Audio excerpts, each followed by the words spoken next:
Salutare, lume frumoasă! Vreau să vă arăt o împletitură în patru, fiindcă eu o pânică și vă arăt o împletitură în patru.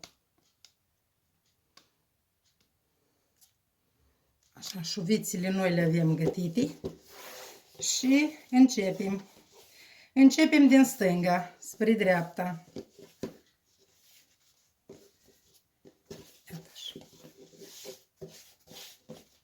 Și tot începem din stânga spre dreapta.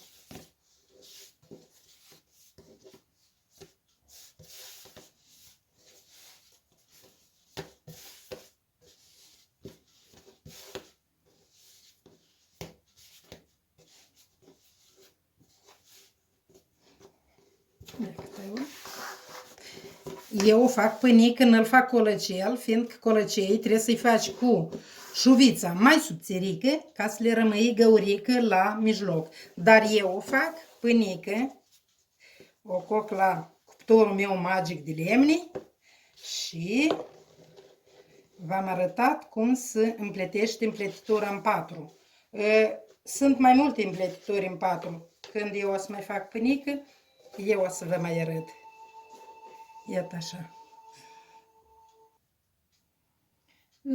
Unde s-a încheiat pânica, vedeți, aici se cunoaște, ca să nu rămâi urățel, ca să arate mai frumos, întotdeauna noi cu formele acestea, eu le-am arătat în multe videouri, cu formele acestea, iată facem floricelele, care să-i punem la unde s-a încheiat pânica.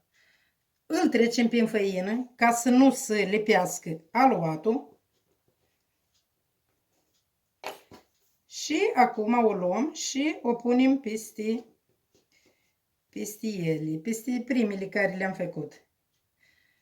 Înmuiem degețelul în făină. Stați că pare că nu se vede bine.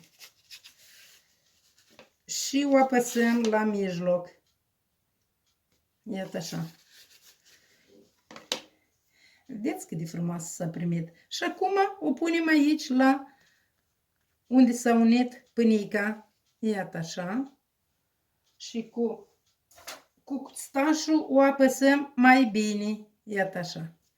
Și acum mai facem frunzulițele.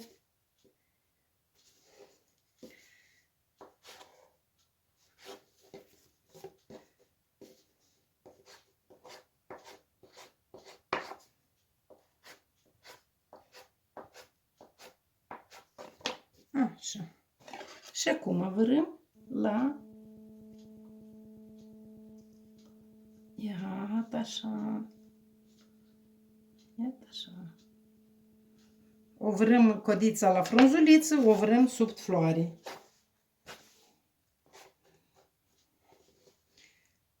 Iată așa.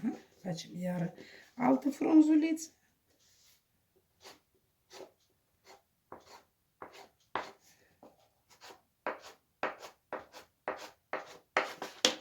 Și tot așa, codița la frunzuliță, să ne stăruim să o punem de sub la crizanteme. Eu la formele astea le zic crizanteme.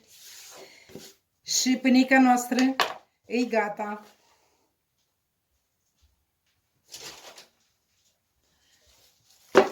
Pânica noastră e gata. Ia nu uitați-vă cât de frumos arată. Dar ea arată foarte frumos când e crescut în tava. Eu o să le arăt și când e crescut în tava. Când e crescut în tava bine, atunci le ungem cu ou.